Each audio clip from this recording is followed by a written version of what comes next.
Attention, please. Please do not smoke in the terminal building. Smoking is only permitted in the specified smoking areas. Zach? OG, I draw up the plate, and then he go get the cake. Then we link up with the gang. OG, I draw up the plate, and then he go get the cake. Then we link up with the gang. OG, I draw up the plate, and then he go get the cake. Then we link up with the gang. OG, I draw up the plate, and then he go get the cake. Then we link up with the gang. OG, I draw up the plate. Niggas don't know what to think. Thought I get money, you change. What you thought we was the same? Still stay away from them clones. Niggas better leave me alone. Talking about niggas is low. Run with niggas who don't know you. Whoa, I made that zagging when city to city. You niggas not hot in your state. If it was money to get a hit Henny, we get it and never complain. Same go for the gang, and we split it up all the same. I can't really eat, let's stay straight, cause we go way back in the day. My day ones from back in the day, they still hang around me today. You wanna come round us, you can't. I'm rolling up loud, it's great. But mama, she bad but complain, cause I'm too in love with my dreams. And I gotta get on the plane, and go get this money with them. I draw up the plate, and then he go get the cake. Then we link up with the gang. OG, I draw up the plate, and then he go get the cake. Then we link up with the gang. OG, I draw up the plate, and then he go get the cake. Then we link up with the gang. OG, I draw up the plate, and then he go get the cake. Then we link up with the gang. I get the bag with the gang. Taking that Zach to the bank. Henny be all in my drink. You niggas is stupid, you think that should change? You not even hot in your gang. Ain't nothing even hot about your gang. You niggas be lying about same. Be posting them pictures of guns for the fame. Niggas just look at me different now. Say that's your man, but he a clown. Don't fuck around with the fuck arounds. Little nigga, you should cut it out. Me and my niggas take different routes. Punch a bitch nigga all in his mouth. Hold up my nigga, we different now. I need a raw, this is my style. I get a check today, I spent it all tomorrow. I get a bitch today, she probably a foreign model. I get a check today, I spent it all tomorrow. I'm with my gang today, tomorrow never promise. OG, I draw up the plate, and then he go get the cake. Then we link up with the gang.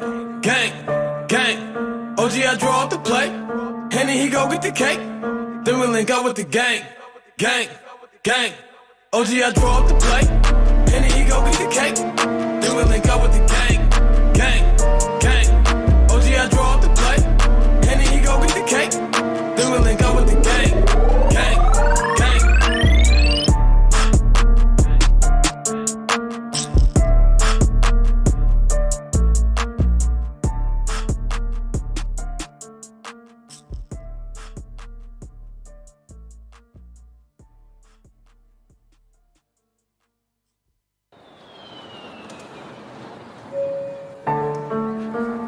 Your attention, please. Please do not smoke in the terminal building. Smoking is only permitted in the specified smoking areas. Zach? Thank you. OG, I draw up the plate. I think I'm cute.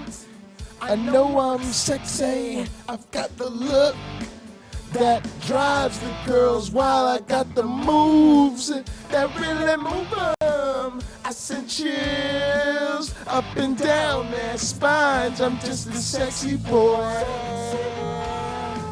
I'm not your boy toy. I'm just a sexy boy. I'm not your boy toy. Let's go. I make them hot. I make them shiver. These get weak. Whenever I'm around, they see me walk. They hear me talk. I make them feel like their God ain't real. I'm just a sexy boy. I'm not your boy toy. I'm just a sexy boy. I'm not your boy toy. That mic flip though. Hands off the merchandise.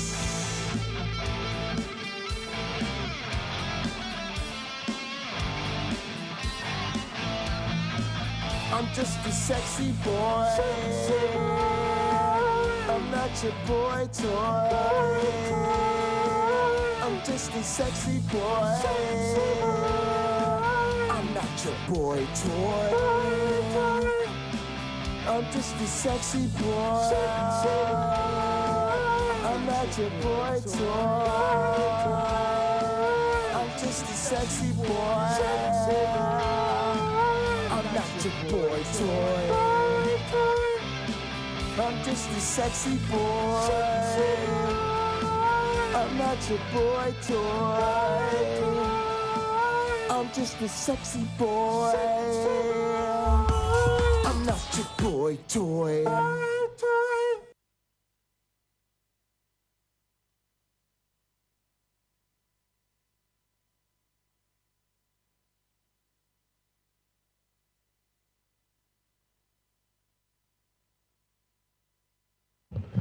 All right, welcome everybody to another edition of the Pocket Locker Podcast. I am your host with the most, all the way from the East Coast, and as always, folks, I am in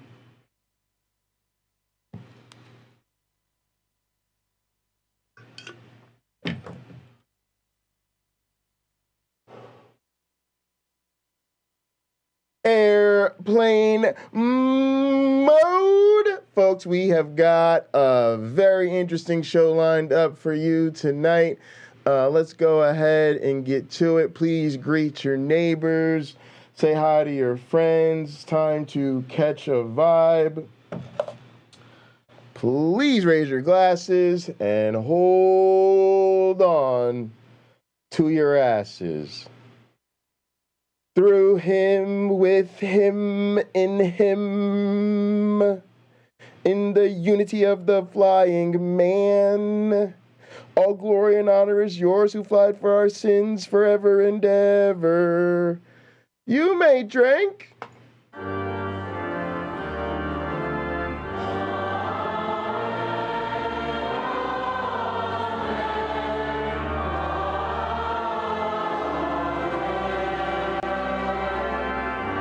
You know, just take that all the way down.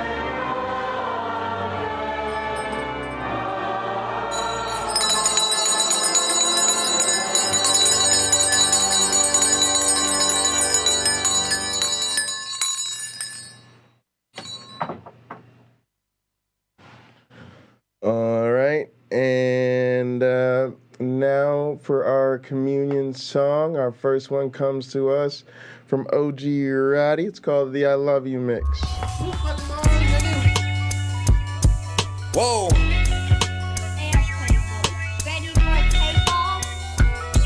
Is that? Hey, what up? They know my campaign. Now they running up on Roddy like it's second place. They wanna know if I'm a prop or I'm the real plane. Landed in Austin and I even brought my own strain. Gang, yeah, fuck is they talking about? Link up with Freddie, got it booming cause it's Mo South. Then we hit the spot, my OG had it packed out. Alright, Manny, getting love in every first. city, what it's all Appreciate about. it. Facts, yeah, know when I'm back home. things. At the blueprint eating chicken with some bad Johns. And they bad, but not like the one that's at home. And she bad, but not like them kids we have, Lord, yeah. I'm still up in my mode. Hit my connection, make the fools I run the give and go. Just ask the ones who fucking with me if you didn't know. They say the plane was always on it and he always gone. I love you, I want to. You're the one that I live for. I can't take it anymore. But I love you, I need you.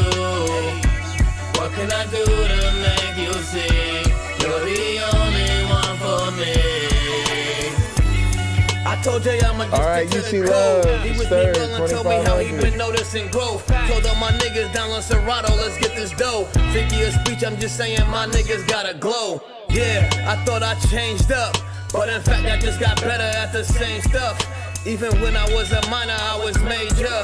Independent, I remember how they played Alright, I got us. Manny, Yeah. I got Kata. You see, it's funny You though. see love. See how everything Carrie changed, and getting Seen them even throwing shade Big when thanks, it's sunny Fire though. Wayne is in On the the plane, house. I ain't even in a lane. I know, though. Wayne. Yeah, I was trying but to get. I still be I was trying on to the do the road. show before the Headed to game, but another I merch, fucked I'm up. smoking at the shop. And they booking Henny too, I gotta bring my bro. Wonder if and when I stop, I tell them never know. But yeah, I'm gonna put it on together when I'm done. I want you. You're the one that I live for. I can't take it anymore, but I love you. I need you. There's a wild YouTube What pump. can I do to make you see? You're the only Dave is one here. for me. Thank God. I love you. I miss you. I need you in my life. Can't you see what you mean to me? Baby, come hold me tight. I miss you. Wanna kiss you. All right, gang, and before we get into it, we got one more song to catch a vibe. This one's from the Brummies. It's hang on. We gotta wait for the controller to switch. There we go.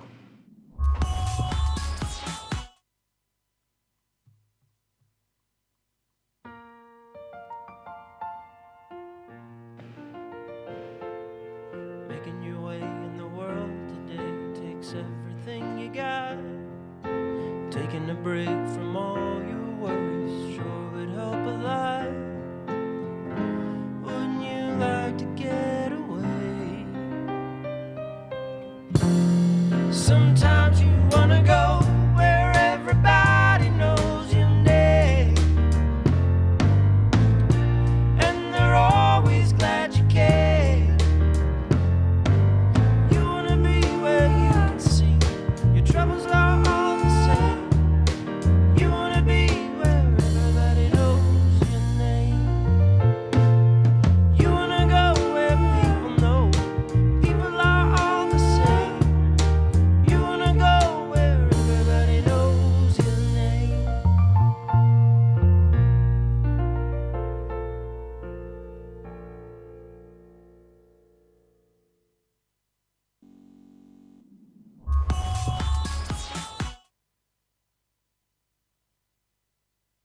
All right, gang, there's no easy way to say this, but,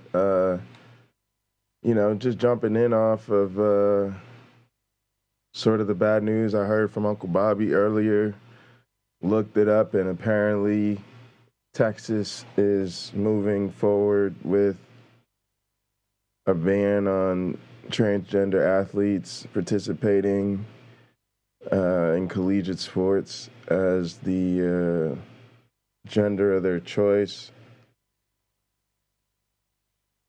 I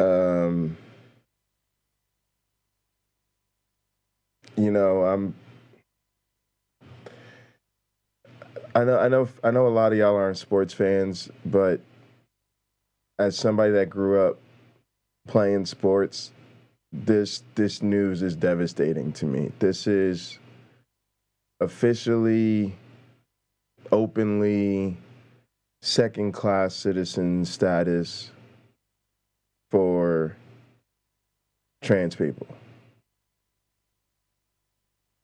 If you cannot participate in sports, you're not a full citizen. You're not an equal. You don't have a seat at the table. I cannot imagine what my life would be like without the ability to play sports, coach sports, ref sports, go to camp, work at the basketball camp. I went to see basketball camp every summer. I worked at that camp. I just can't imagine what these communities are going through.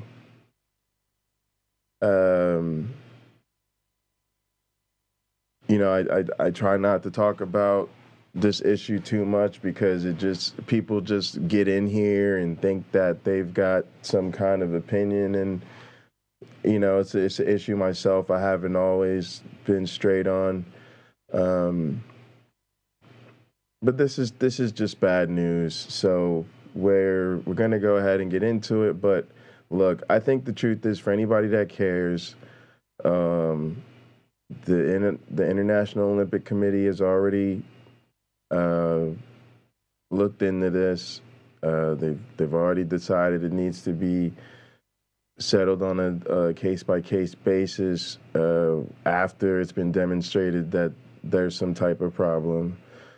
The default needs to be full participation of everyone in all sports. What are we talking about?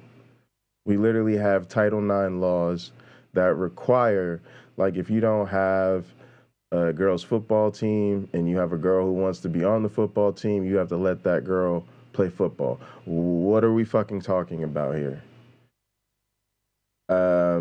Of course, the lovely Stephanie Helms, who is a trans athlete, has made awesome content about this. Her link is down in the description.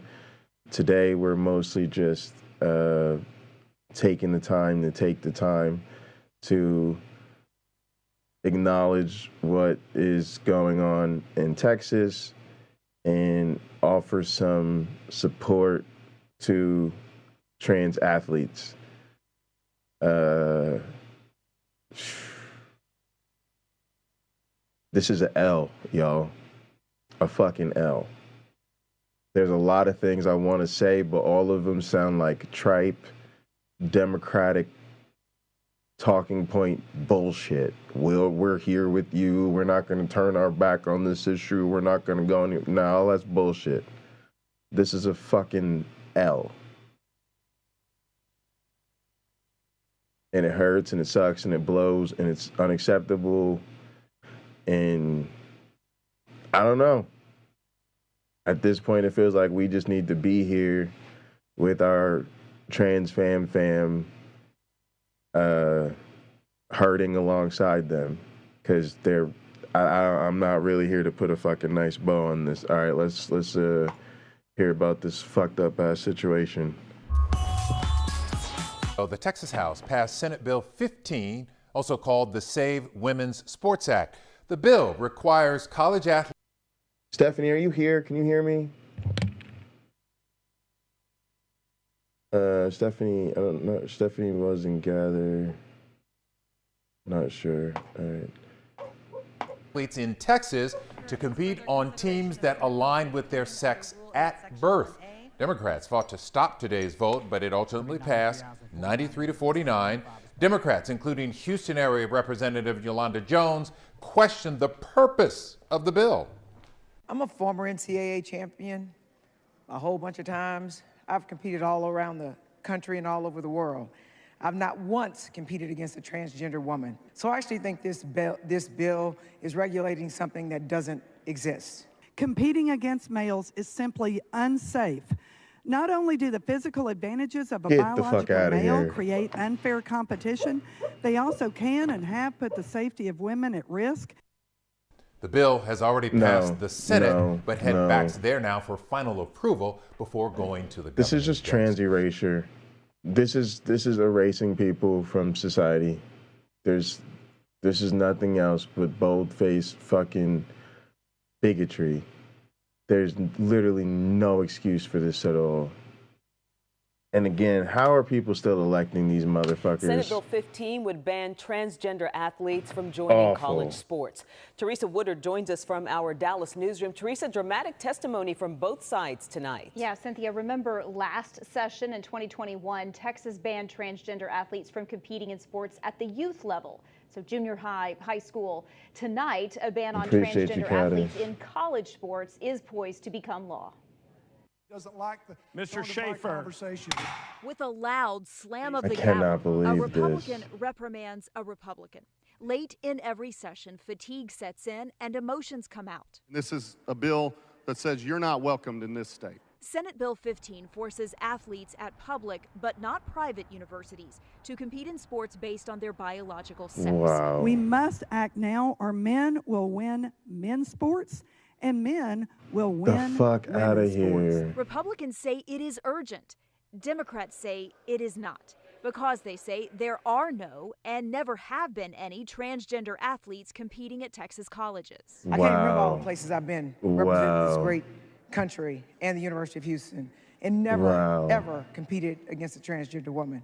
So I actually think this bill is regulating something that doesn't exist. The NCAA already governs transgender competition based on testosterone levels. But Republicans say without a state law, their daughters could lose matches or scholarships. Fuck out of here. And he has taken her spot on a team because he is physically able to perform and they better just, than they're she just, is. they just are misgendering people over and over and over and over and over in public. What a bunch of fucking assholes. Something is seriously wrong with people who can hate this openly. And gang, I just have to tell you, I think the problem is fucking Christianity. What else would explain this level of bigotry, this level of concern, this level of desire to exclude other people from participating in society? I don't give a fuck what anybody says. This is the whole thing right here. This is violence. This is segregation. This is fucking exploitation. All that shit, gang. Again, I don't know what to do. I get that protesting, marching in the streets, flipping out, losing your shit is only one form of expressing outrage, but it's about that time, y'all. I just don't.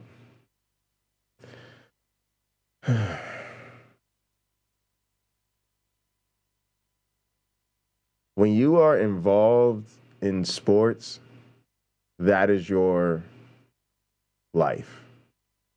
That is the center of your reality. You wake up early, oftentimes because you have to practice or train or eat a very regimented meal. Your whole day, I mean, everything you've done in school was to stay in line so that you could stay academically eligible. You know what I'm saying? Like, you're talking about people that have earned scholarships. You know, just all of their work, this is who they are. And these people literally, gang, I mean this sincerely, they think it's cute.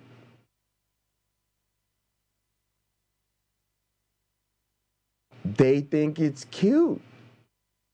They think they're holding up a certain aesthetic. They think they're onto something.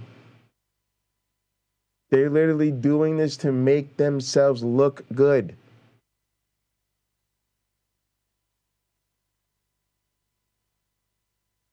And the fucked up part is, this is what is being demanded apparently by the GOP electorate. I just don't give a fuck anymore. These are bad people. They're terrible people.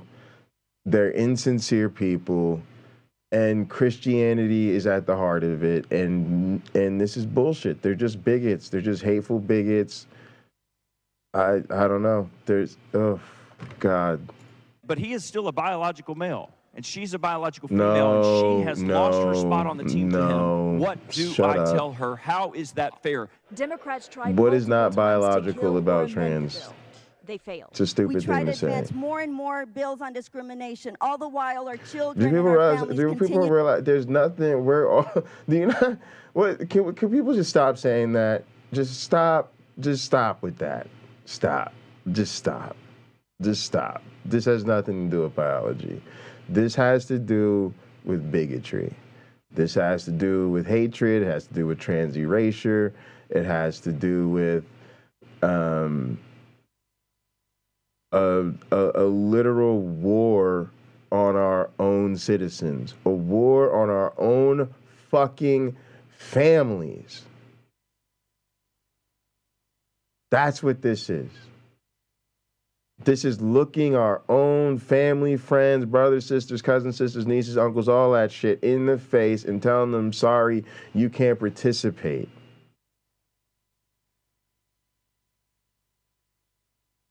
Awful. Awful. And I can't even, I think that was like the little gathered doorbell thingy. Boop. Boop. These people are nuts. In our communities. Initial House approval came Wednesday. Final House approval is expected Thursday, and the governor says he'll sign it into law. In Dallas, I'm Teresa Woodard.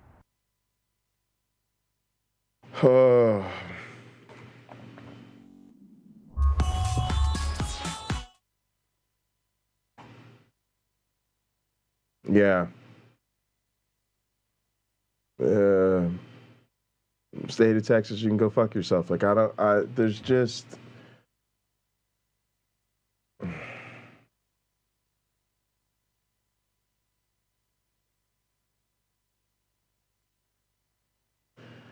I don't even know what I would find acceptable at this point. Just like nothing. Like, all of these people obviously this legislation needs to be repealed. Obviously all of these legislators need to be fired. Like, obviously, like, and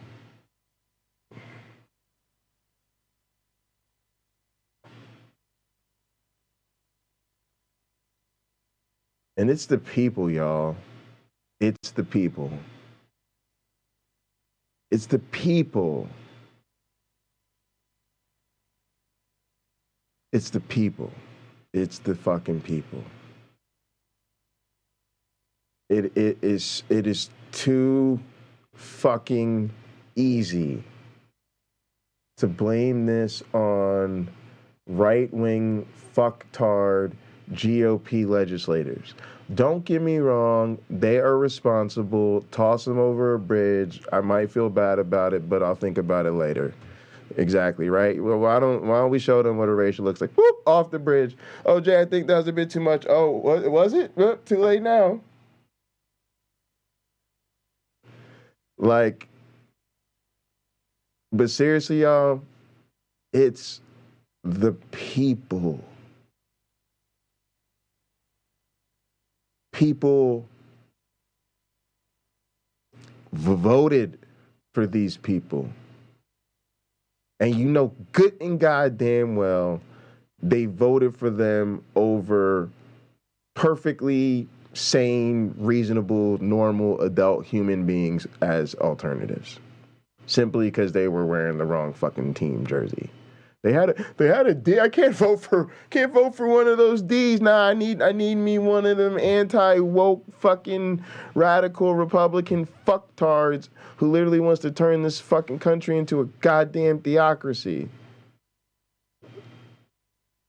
People voted for these assholes.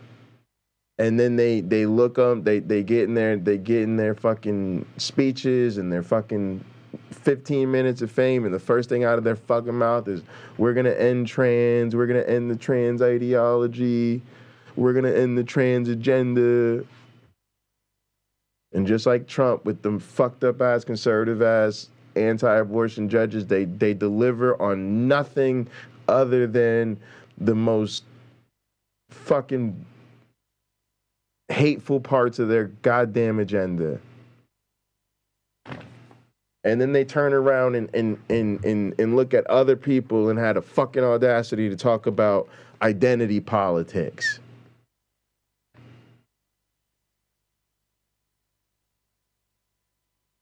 These motherfuckers are literally passing legislation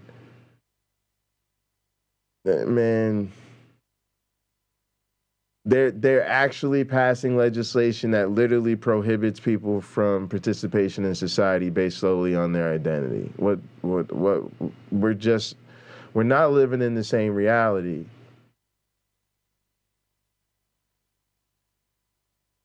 And at this point, like, I hate to say it, but it is what it is. You know, you call this shit out, you call it what it is, you report the shit, you deal with it, and then you gotta make moves. I don't even know what to say, right? I know, like, for instance, like as somebody that smokes a lot of weed, for instance, I just remember what it was like all those years living in terror where it wasn't safe. And yes, I've been arrested for that shit. You know what I'm saying? Like, I've been in some fucked up ass situations, and you sit back and you look at it and you're like, God damn. And then you go somewhere else and the shit is free. Not free, but the shit is legal. And, you know, first it was legal for medical for a bunch of years, but now it's recreational. You can just walk into a store as an adult, do what you got to do, and keep it moving. Like, at some point, you realize you can't fuck around with your safety, man. You know, and it's really like that for people. You know, this is the stories you hear in black families, right? Family might be from the North, but your family be telling you, like, nah, we really from the South. You know, this family's from Delaware. This family's from South Carolina. You got relatives in North Carolina. Yeah, what happened? Oh, yeah. Let me tell you about how bad racism was. Yeah, we had to get about the South. you ain't heard? Like, you know what I'm saying, y'all? Like, it's real shit. Like, at some point, like, the talking is over for these people. They show you who they are. They show you how they gonna run their house. They show you how they gonna keep order in their yard, man. You be like, look, yeah, I really do disagree, and I'm gonna fight for change and progress, but I'm gonna get my ass over there where it's safe, if at all possible, first, and then we gonna continue this conversation. Because I'm just saying, like, it is what it is, and miss me with the bullshit, because, you know, I'm at fuck America. You know, I'm all the way out on, man. I have a job that keeps me here, and a career, and haven't quite figured out what the path out looks like. But trust me, I have no attachments to this fucked up ass country. I've given up on it. I really have. I'm not hopeful. I'm not optimistic. Look. Yeah, a lot of the fam here in the gang are Americans. There's a lot of wonderful, upstanding Americans, but the truth is there ain't enough of them. And you know, I'm just not hopeful. And it really, I can't stress this enough, y'all. It's the people. It's so painful, but, like, if these motherfuckers is really gonna do this, like, I don't know. All of these things, gang, they influence me, they change me. And right now I'm angry, and some of that shit I keep with me. Sometimes I change my tone up, and I'm like, you know what, going forward, nah, I'm just not fucking with these people no more. This is fucking stupid. And we sit around having all these goddamn conversations like there's some convincing these people. These people are just hateful. Holy shit, gang. There's something else I wanted to say, but I got so angry. All right, but look, let's keep it on brand right now. We're gonna talk about some fucked up ass other religious shit going on in Texas. So we got a fucking Texas twofer. All right, listen to this fucked up ass shit. You aware of the National School Chaplains Association? I've heard of them. They testified in favor of the bill both in the House and in the Senate. Are you aware that the stated purpose of this organization is, quote, to enhance his presence by infiltrating the system and supporting Christians functioning and operating inside the school systems? I'm not advised. What I'm aware of is that what this bill does is allow school districts to determine whether or not they want to allow chaplains as hired or volunteer personnel. To be a school counselor in Texas, you have to have a master's degree. Are we requiring that school chaplains have a master's degree in this bill? I don't believe so. School counselors have to teach in Texas public schools for 2 years in a classroom before they can be a school counselor. Are we requiring the chaplains teach in a classroom for 2 years before becoming a school chaplain? In the definition of the chaplains that we had before, chaplains go through extensive training. I'm looking at the website of the organization I mentioned earlier, National School Chaplains Association. They admit on their website that the training is, quote, minimal. It includes a 48-hour program that's equivalent to 1 college credit. That doesn't sound extensive to me. Joining us now is Texas State. Gang, we just got to see the thread that these people or the threads that they're weaving together. Like, I don't know what the fuck is going on in Texas. I mean, it's the same flavor of everything going on in America, but that's an especially strong strain of it that they have going on down there. And what the fuck is wrong with these people? They're trying to replace the school counselors with fucking chaplains.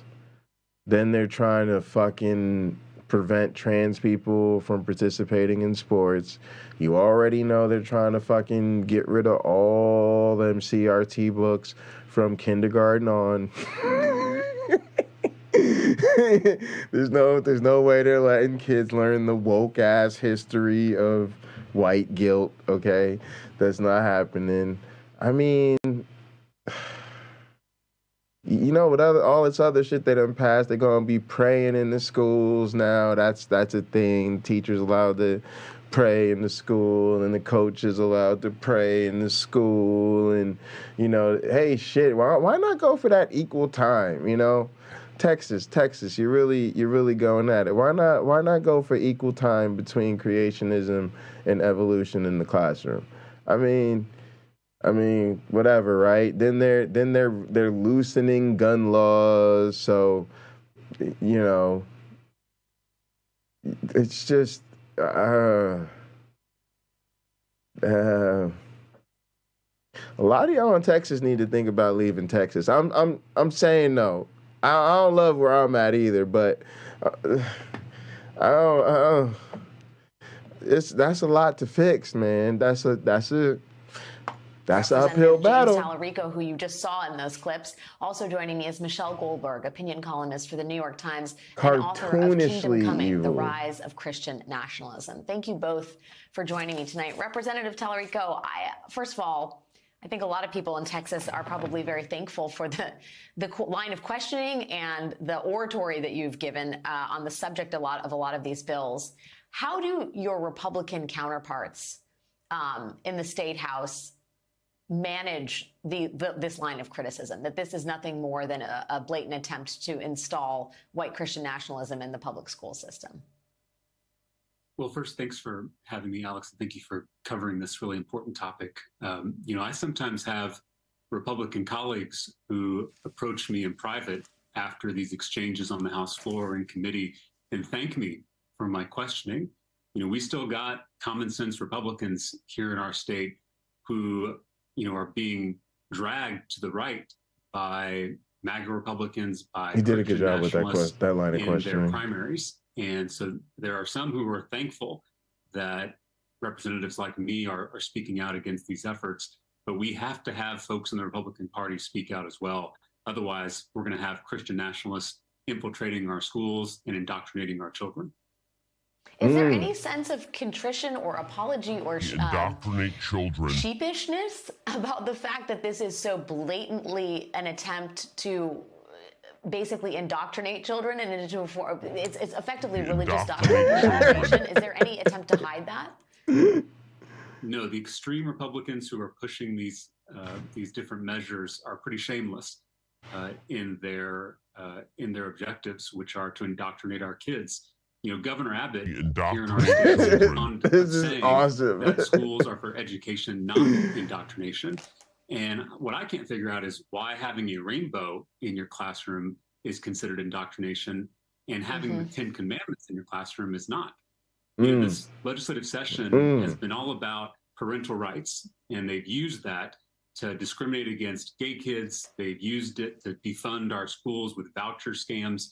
And so when I had this bill... Bruh, man, is basic. Y'all understand what I'm saying to y'all? Who is this little surprise fella right here? He is basic. You understand what I'm saying? He just hits you with the vanilla look. Like, look, I'm just here to keep it regular. And then he just comes out fucking swinging with the wokeness, with the stay woke. Yes, my man. Yes. This is what victory looks like. I'm so about it. Pencil tie, slick hair. Do you, baby? I am with it. Yes. Education Committee, I asked, would the Republican author be open to requiring send this motherfucker to Congress before religious commandments could be posted in the classroom, and she refused. So I don't know why parental consent is necessary when we're trying to teach things like empathy and kindness or basic sex education, but parental consent is not necessary when we are literally indoctrinating our students into one particular faith tradition. Yeah, Michelle, you know, I'm struck. I'm old enough to remember when you couldn't say my goal is explicitly to introduce Christian indoctrination into the public school system. If you listen to these representatives in Texas, if you listen to Tommy Tuberville, who is a United States senator, y'all, they're giving me hope. This gives me hope. Yes, please, y'all gotta, Texas, y'all gotta wake the fuck up. This shit is crazy, man. Y'all cuckoo for Jesus shit. That's not cute, man. Like, that Christian national, like, man, look, but here's the thing. I realize this, and I mean this, y'all. It's too late, Christians. It's too late with me, man. It really is. It's too late. I support no means of addressing Christian nationalism that does not involve directly addressing Christianity head on. Sorry. It's just, it's too much. I don't care. I'm not going to keep playing this fucked up ass game the rest of my goddamn life. However many years I'm fortunate to have left, however many days for that matter. I'm not going to play this fucking game where we pick apart their fucking worldview issue by issue, brick by fucking brick, one day at a fucking time. I'm sick of this shit. Y'all fuck up everything. Who the fuck is getting rid of all the CRT again from kindergarten on? Thank God. You know, y'all know they trying to make sure that these kids are woke as shit in kindergarten. But who the fuck is burning all the books trying to make sure these kids do not know a goddamn thing about Martin Luther King other than that bullshit about the content of your character, not the color skin? Who is this? A bunch of goddamn Christians. Who the fuck are leading this fucking charge against fucking having trans people participate in sports? It's a bunch of goddamn Christians. Who are the people that are trying to replace the fucking school counselors with fucking therapists? It's the goddamn Christians. Who the fuck are loosening the gun laws as a response to fucking mass shootings in the goddamn schools? It's a bunch of fucking Christians. Just like it was, who the fuck ruined the shit with COVID? A bunch of fucking Christians. We could have fucking handled the shit like a bunch of grown-ups, but the fucking Christians wouldn't let us. Never. They're on the wrong side of everything. Still to this day, the misogynistic, patriarchal structure that everybody is fucking dealing with, and fucking black people and women feel fucking like they can hardly fucking breathe up in this motherfucker. And who is at the core of all of that shit? It is the goddamn Christians, and I'm sick of it. So if y'all really want to make sure democracy doesn't go down to fucking theocracy, if y'all really want to fight white Christian nationalism, yeah, we're going to have a fucking honest conversation about Christianity. It's time to grow the fuck up as a goddamn planet. We cannot let these fucking children keep running the goddamn show while they fucking rape the children. White Christian nationalism it's transparent, it's above board, there's almost nothing to be ashamed of, except it's kind of awkward when you remind people that Nazism and white Christian nationalism actually have quite a bit of overlap. Is this the inevitable endpoint of all of this in your mind? So you mentioned that book that I wrote about Christian nationalism. That book came out in 2006. And when that book came out, I could, even though that book was meant to raise an alarm, I couldn't have imagined then the extent to which this sort of thing would be mainstreamed. Because back then you heard these ideas, but you heard them at obscure conferences. Maybe a few backbench members of the Republican Party would get on board, certainly not senators, and certainly not the president of the United States and his family. I mean, the thing that is so striking to me about the Reawaken America tour is, as you said, it's not, oh my God, we've discovered that there are people who've praised Hitler, who've said, I believe that one of them said the same people, Hitler was fighting the same people that we're trying to fight, which actually is true. Holy shit. But they don't say, well, we want to distance ourselves from this. We have to cancel this event. It's let's just cancel these two people for this one event. All right, pause the tape. I'm sorry. I just have to say,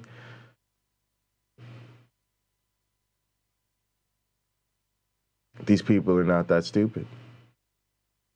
They're honestly not that stupid. It's like I found myself a situation yesterday, man. A dude took one look at me, man, and decided he was done with me, man. I knew exactly what was up. He knew exactly what was up. It was so blatant. These people are the same thing. Like, they say it. They just say it. They say it right in front of everybody. And then what do? We start making fucking excuses for them. Well, they're not that educated. Well, they're not that informed. They can barely use a fucking phone. Meanwhile, these motherfuckers are like up late at night in their fucking man caves typing out fucking manifestos and shit. Fuck out of here. They're in fucking Clubhouse, fucking giving each other fucking dissertations on the fucking research fucking neo-Nazi fucking ideology and bullshit. They're not that stupid. They're just really that fucking hateful. Yeah, prejudice is really that strong. It's really that good to people. To have some order, even if only in your fucking head, that you are at the top of. And that you will become willing to do anything to maintain your sense of fucking entitlement to the top of that fucking order. And gang, if you really, really want to sit up there and fuck around and act like you don't know anybody like this, can I remind you that most of y'all are former Christians? And most of the people in your fucking immediate support system are a bunch of fucked up ass Christians? And can I remind you that even the good ones, y'all, even the ones you really, really like, even the really, really sweet ones, they're literally only Christians for the worst reasons ever. They're like, don't worry, I'm only a Christian for the most selfish, fucked up ass, vain reasons imaginable. Don't worry, I'm only a Christian because it gives me a sense of fucking entitlement and ensures that I'm part of the master race that's going to live forever while your ass is just going to fucking burn in hell because you won't worship my God. Don't worry. Don't worry, I'm one of the good ones. I love everybody. Fuck out of here. can't. So let's make sure that we have 2 degrees of separation from people who praise Hitler instead of 1 degree. Straight white American Jesus. Clear 2. is that white Christian nationalists are an integral part of Right. their base, that they can't get elected without them, that they Thanks. believe that they need to flatter them and appeal to them. And going back to what the congressman said, or what the representative said, of course, it's never been about the rights of all parents. It's been about the rights of a very specific group of parents who this movement believes have the right to kind of control all our institutions, just as this movement has always believed that white Christians have, sort of a special role to play in this country and are kind of more American. And all these people, just in case any of them are listening or in case you need validation in your observations of them, all these people are fucking child abusers and they're trying to abuse everybody else's child. And gang, I don't know. I'm for, at this point, regulating the curriculum of homeschools. Fuck with me, man. Fuck with me, man. Let me tell you one of the things I care about the most, education. Let me tell you one of the things I care about the least, the rights of bigoted ass fucking Christian parents to fucking brainwash their children. Put them shits together, what do you get? I don't give a fuck about the rights of these parents. I don't give a shit. You are a custodian of your child. They are not your fucking property.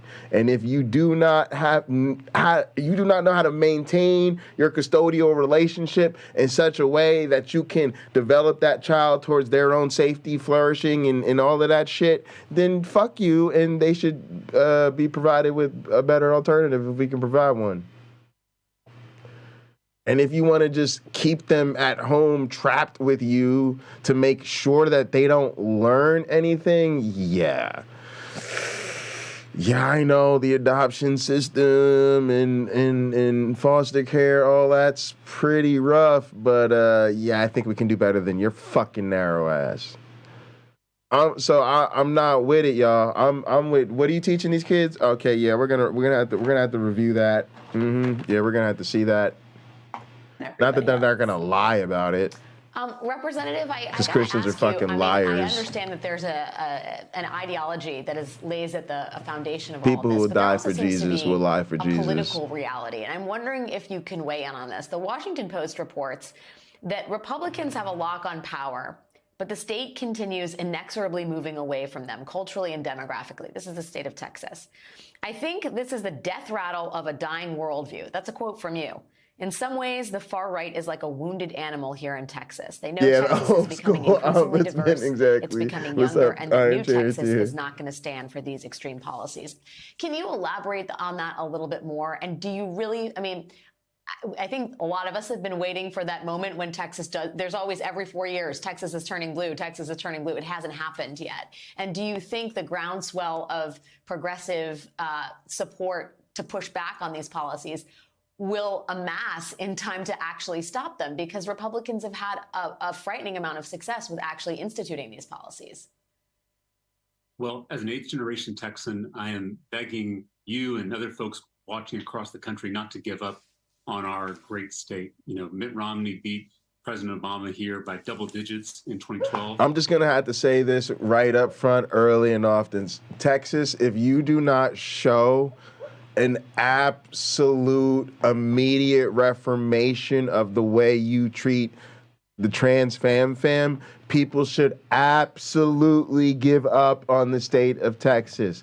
Now, that does not mean we need to stop fighting against this bullshit in the state of Texas, because Texas is people's fucking home, and they deserve to have their rights respected in their home, and not everybody can find another home. But Texas, don't you fucking dare demand that people show some kind of loyalty to your fucked up ass state, which is not even a fucking person, not even a fucking thing. It's a fucking made up fucking entity that is literally used to govern people. It's supposed to be fucking serving people and ensuring their fucking rights. It is doing exactly exactly the opposite. So don't you fix your fucking mouth to fucking demand and insist that people remain loyalty to Texas unless Texas immediately demonstrates its fucking loyalty to fucking trans people. And yes, that means, Texas, you gotta fucking manufacture some fucking examples.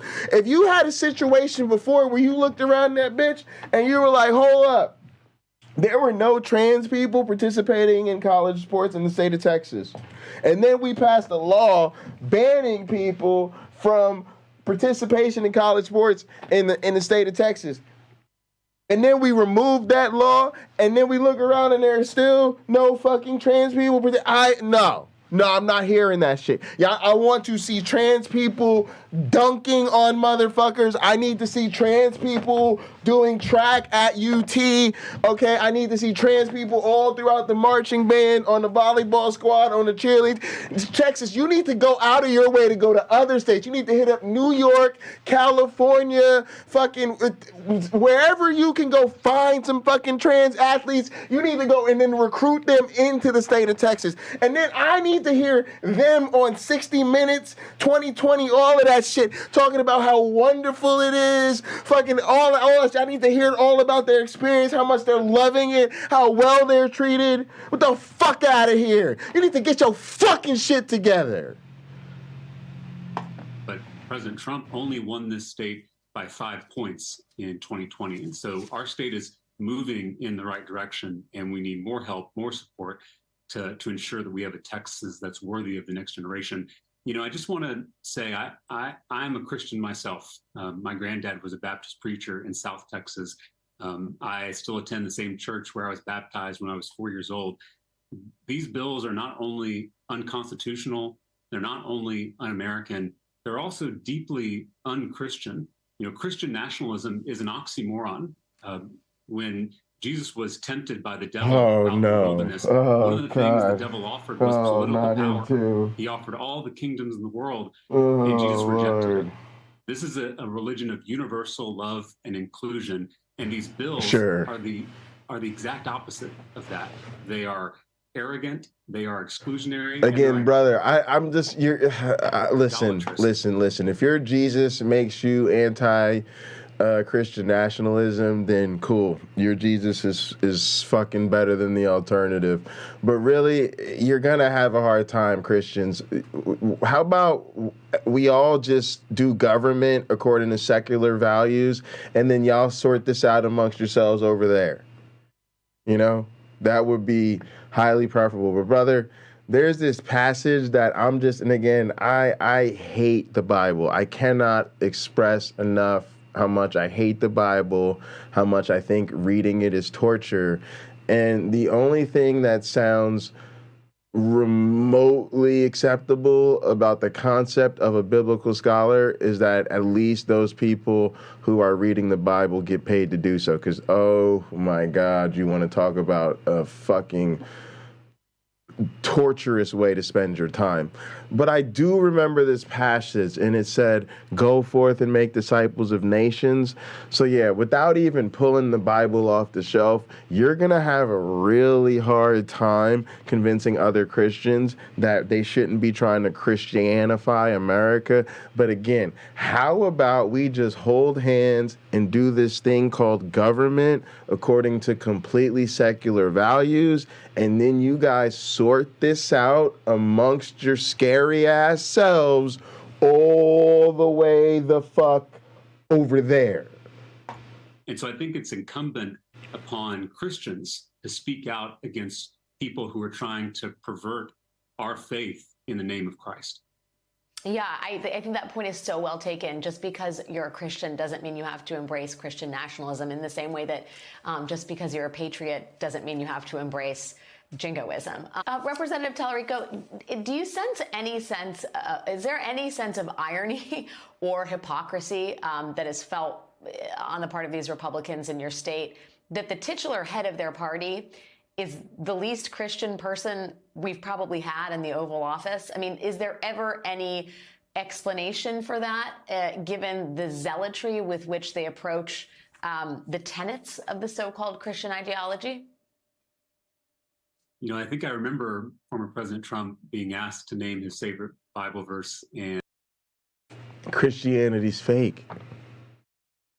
I'm sorry, that's I don't know why, again, gang, it'll be a cold day in hell before you see my black ass on a major news broadcast, but this is why.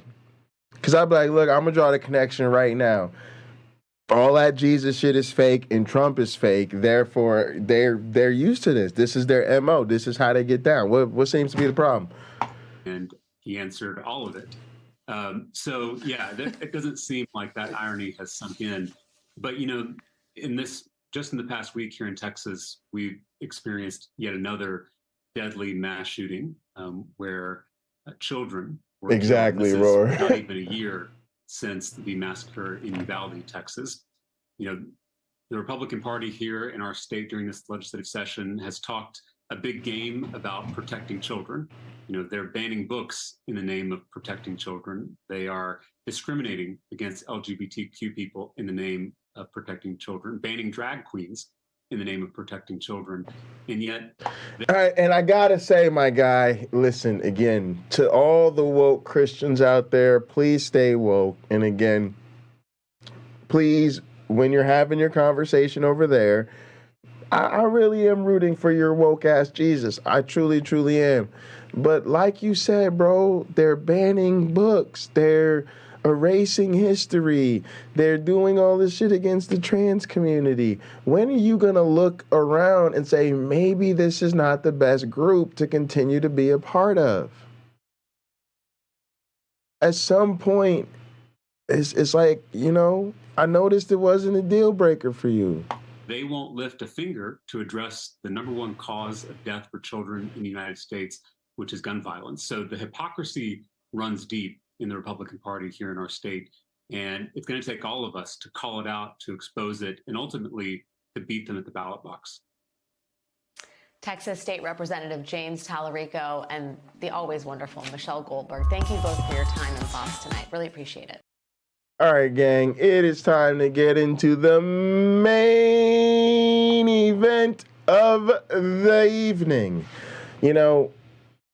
When I was just a wee little Catholic school boy, I actually had a fair bit of what you may call Catholic envy, because I was like a Christian, but I went to Catholic school, and a lot of Catholic school kids aren't that serious about their faith. But as a Christian kid, I was more serious about my faith. But Catholic kids have a lot of, ritual and all of this stuff like built into their faith. So they get communion parties and confirmation parties, and they have patron saints and all of this shit. And you don't get into that shit, and you're like, but what about me? But I love Jesus too, huh? How come I don't get any of those things? So anyway, gang, at one point in a theology class, we had to write about our patron saints or some shit like that. And, I was like, not Catholic. So anyway, Mother Teresa ended up being ended up being my patron saint, because I don't really have one and she wasn't a saint yet. So we were both kind of outsiders like that. Anyway, I grew up one of them religious kids who thought this person was kind of like a real saintly, amazing, heroic type of figure who was there to serve the poor and all of this Jesus shit. And then, for those that don't know where this is going, I became an atheist and was introduced to one Christopher Hitchens. Oh, boy. And man, when I tell you, when Christopher Hitchens got done with Mother Teresa, I was like, no, I'm no longer a fan. I'm no longer a fan. I'm out, okay? That's what Christopher Hitchens does. He destroys your heroes, okay? But for those of you that don't know what that's all about, I think that's what we're about to jump into. And the way he sums it up is Mother Teresa was no friend of the poor. She was a friend of fucking poverty. And that's what this is about. Mother Teresa, or should we now say Saint Teresa of Calcutta, for decades was seen on TV screens around the world, tending what she called the poorest of the poor. From San Francisco to Sydney, people's eyes filled with tears as the wizened old woman held infants in her arms and proclaimed that through the power of God Almighty she would address the many wrongs of this world and help millions whose lives had been blighted by poverty. And yet for some, their eyes only glistened with anger. Their hearts were filled only with the beat of injustice, as they saw only too clearly a dark shadow cast by a woman who was far from the angel of the gutter she was said to be. Today, we present the ugly truth. We imagine that the introduction has already nettled a few of our viewers who could and still cannot see anything like a dark side to the person who is called the patron saint of missionaries. Maybe they're well aware that this woman was outspoken about abject poverty that certain residents of India were faced with back in the day. They can recall the devastation of the 1943 famine and how millions died of starvation and disease. This was a woman who, in the name of God, promised to live among the poor and never falter from that path. Like a martyr, she would suffer her own series of illnesses. Yeah, Carrie, and I admired that she did charity work for a living, and then you realized it was more for a living than for charity. And yet, she would never turn her back on the slums. Through her missions of charity, she would tend to the people whose home was the streets and whose daily bread were the scraps people threw away. She would hold out a hand to the blind, to the lepers, and to the people that society had, for the most part, made pariahs. And it's true, we don't question it, and she and her fellow missionaries held their arms out to the poor. They did indeed offer succor to the people on the edge who felt helpless and lost. For those in the last throes of life, besieged by diseases such as HIV and tuberculosis, Mother Teresa and her sisters opened their home. All right, sorry about that. Can you guys hear me better and gather? Steph, can you hear me?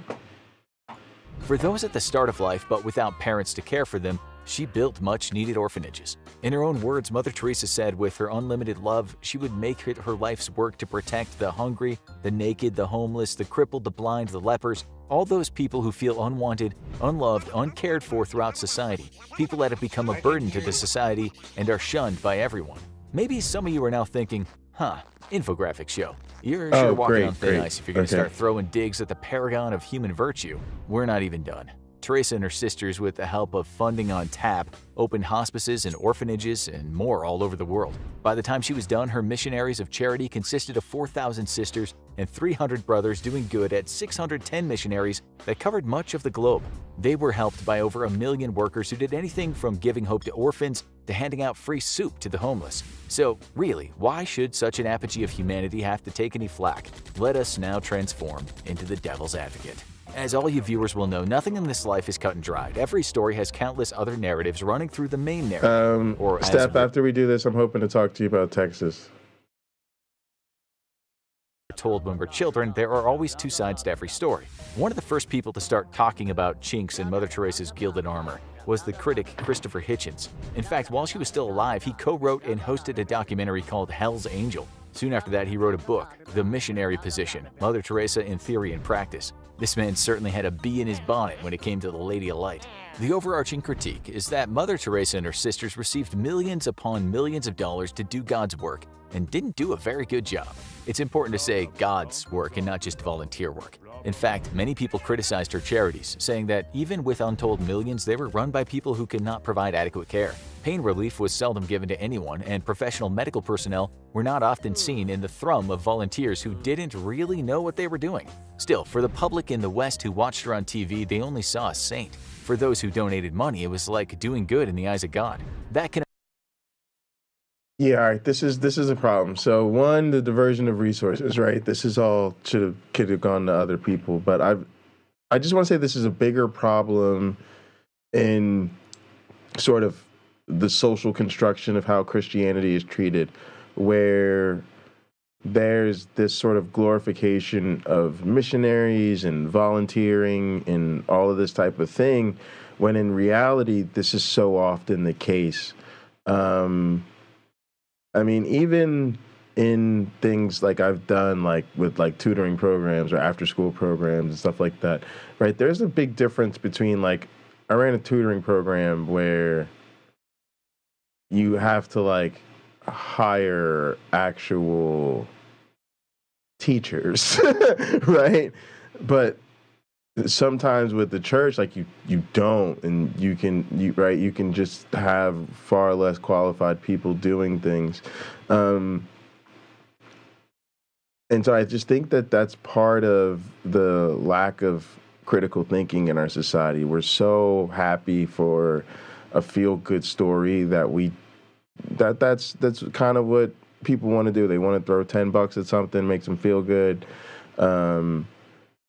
and not be so concerned about what's actually going on with that. And of course have certain benefits come Judgment Day. You see, during the medieval period, there was something called indulgences. In short, a person could buy their way out of hell, or at least get a few of their sins scratched off of God's ethereal chalkboard. Critics believed Mother Teresa was selling indulgences, and to them it was kind of a con. Here's what Hitchens said about that. This returns us to the medieval corruption of the church, which sold indulgences to the rich while preaching hellfire and confidence to the poor. Mother Teresa was not a friend of the poor. She was a friend of poverty. She said that suffering was a gift from God. Hitchens said he once got to talk with her face-to-face, and she told him outright that she wasn't trying to get rid of poverty, that she was certainly not a social worker. Her mission was to create more Catholics in the world and expand the Catholic Church. He and others argued that she was never going to try to fix poverty or lessen some of the pains that came with it. How could she be? They said her facilities were badly run, and they did not focus on methods of poverty reduction in terms of education or empowerment of women. In 2010, long after the so-called Angel of Mercy had passed away, a writer from Forbes visited one of the missions of charity and said what she found were volunteers and other people questioning what exactly was going on down there. The article said those places had always been resistant to change, and things had been done the way Mother Teresa wanted them done, which was most of the time volunteers doing jobs that they were not trained to do. The writer said, missionaries has always kept change at bay, but in a world where it is very difficult to hide behind secrecy, the number of disillusioned followers is increasing. And this is the whole problem with the entire church, and I'm going to be trying to articulate this more on this channel because, again, I'm trying to get more focused myself on counter-apologetics. To put it simply, I think I've paid, and a lot of you are in the same boat, where I've paid a pretty heavy price to walk away from Christianity. And it ought not to be for nothing. And I want to get better at pushing the button. Like, it's time to stop being a Christian. It's time to stop believing this shit. God isn't real. Grow up. And this is something that I need to get better at articulating, that to continue to be religious in today's world, in 2023, is a thoroughly unmodern request. It is an unreasonable proposition given how easily debunked the claims are. And so the religious community ought to realize how selfish they're being, how smug they're being, and what they're really asking of the rest of us. She interviewed one of those volunteers, a guy from the United States, who went over to India to do some good.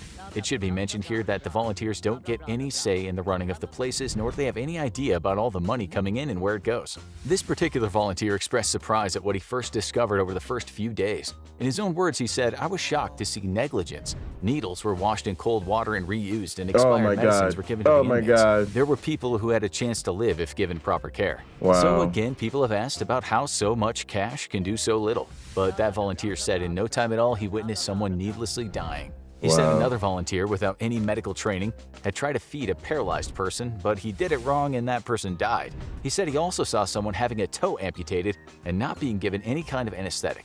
Yet another volunteer said she saw in one facility syringes run under cold water and reused, aspirin given to those with terminal cancer, and cold baths given to everyone. Mother Teresa allowed no criticism of such practices. People countered such criticism, saying, hey, these places are the home to the sick, the poor, the dying. They're not a hospital. Okay, state the naysayers, fine, but why not offer some real medical expertise with all that cash? As you'll soon see, the money donated was not exactly pennies. And what about the ones who recovered? Surely there should be some sort of rehabilitation going on to help them when they're ready to leave. One European volunteer said sometimes people left of their own accord, but other times they were forced back into the streets with no help or guidance as to how to survive. For that reason, they might soon be back. In this respect, it almost sounds like the prison system in many countries and their revolving doors. Some of them would rather not have empty beds. In the world of perpetual poverty, there's the term the charitable industrial complex. Mother Teresa had been accused of being part of that, perhaps even a lodestone. That same volunteer we just mentioned said one woman was very sick with diabetes, and then she was gone. The sister said she'd been placed in another facility, but a few days later, the volunteer saw her back on the streets. Still, she couldn't walk right. There are numerous reports of money being donated to certain missionaries of charity facilities, but not much of that money being seen. A German report going all the way back to 1991 said that only 7% of the donated cash actually appeared at the place it was donated to.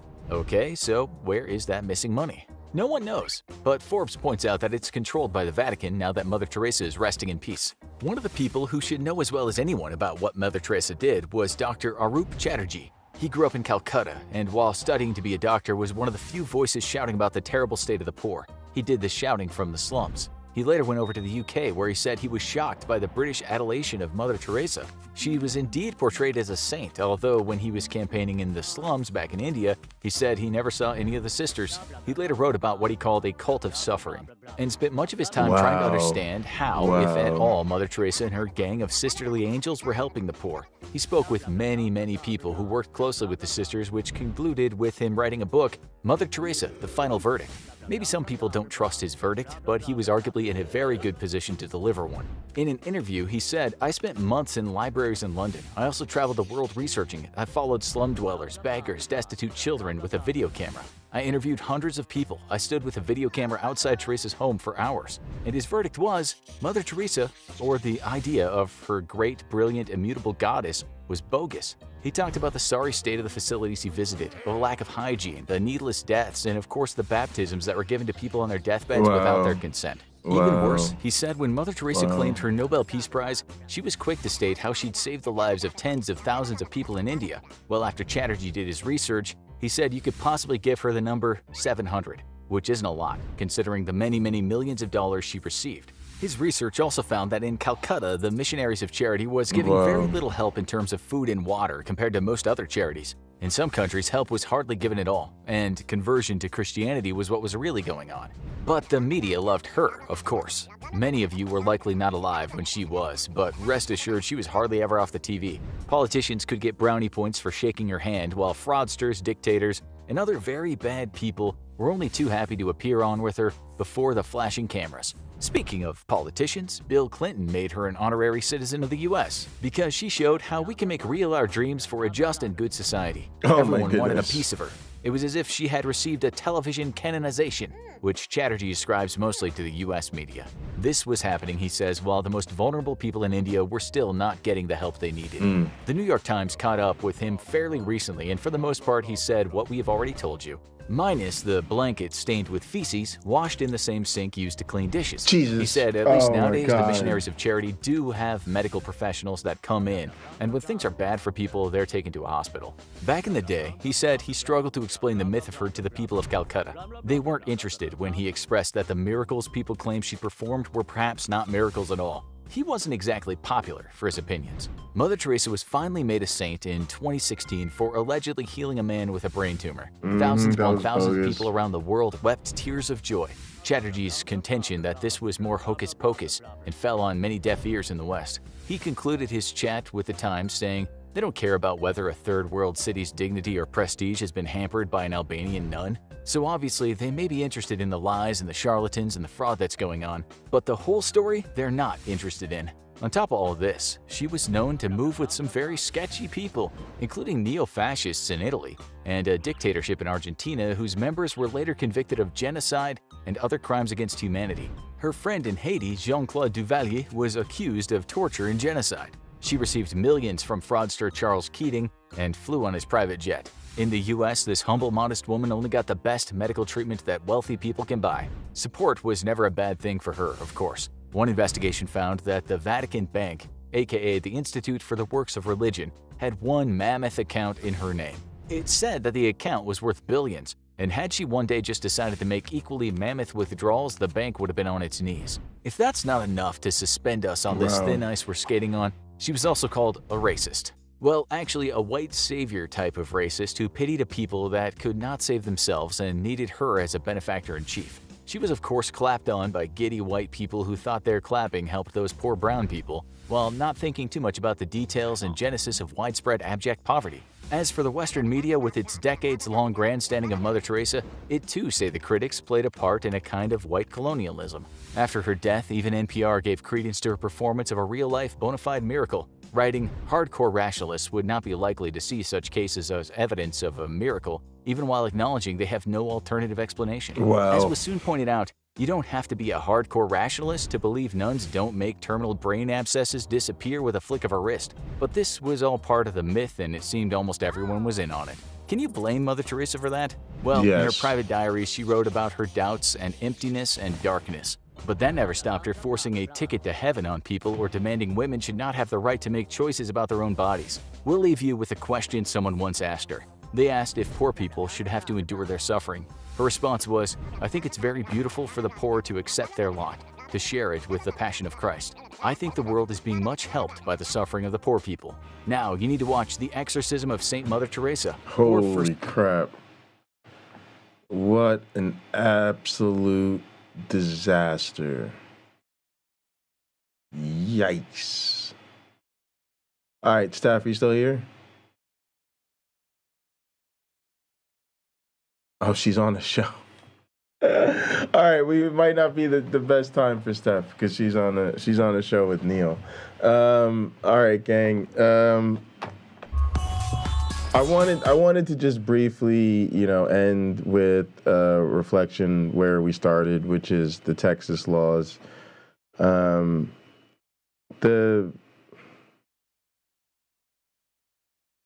This whole conversation about protecting women and women's spaces and women's sports, that whole thing needs to stop. I mean, it is just transphobia stacked on top of misogyny. And I find it so horrific to use women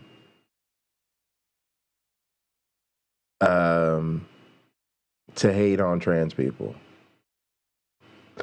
And the fact that all of these Republican women jump on that, they ought to be ashamed of themselves. But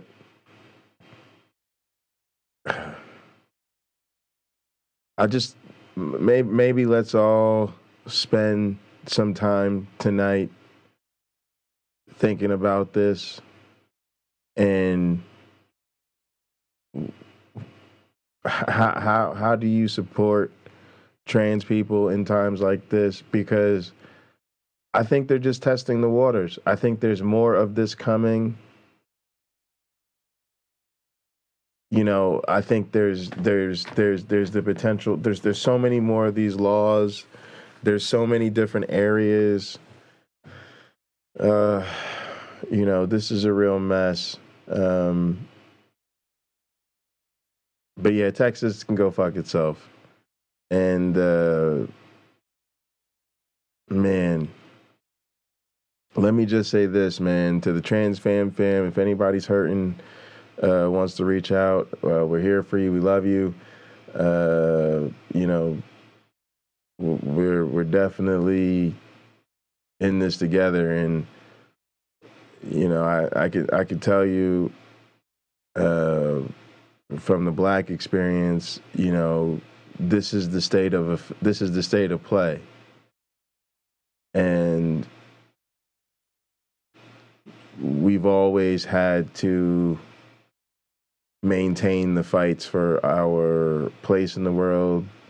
We've always had to fight for our rights, but we've always been able to build community and thrive and survive and do what we need to do. So we're here for you. We love you. Very, very, very sorry that this type of thing continues to happen. And please do continue to keep us in the loop. Y'all already know. Y'all appreciate everybody. Thank you so much for coming out. We're going to head in together and watch the NBA playoffs and then hang out, have some fun, game, watch some TV. try to relax a little bit. But yeah, the link is pinned in the chat. It's also down in the description. Please stay woke, y'all. And I'll see you next time. Set 'em gone.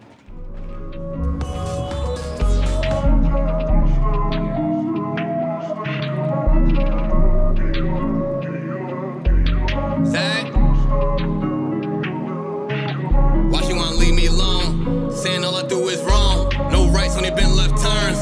Playing that she gotta let it burn. Saying that the hell's not a home. Sunshine cause you heard it all before. Sometimes she don't wanna be alone. Most times she don't want me gone. She don't know I try my all. She don't know I sprung in the sun, but I'm going in the winter, so we good to the fall. Remember how I told you I get it and I win. Now I'm got it, you ain't answer my call. Wonder if I've been moving too strong. Maybe I just been moving too balls. Really hate when the feeling get lost. Nowadays she just dodge my calls. In the game throwing laws like Paul. Young legend Miss John like Wall. And I wish you never met like Call. Thick game lay it down like law. Made plans but you canceled them all. I was just trying to splurge in the mall. Now I'm home stacking bread till you call.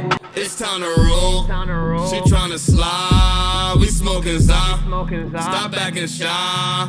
Cause you a demon when I get between your thighs, girl. You like my rib, you know I need you by my side, girl. It's time to roll. She tryna ride. We smoking. Stop acting shy. Cause you a demon when I get between your thighs, girl.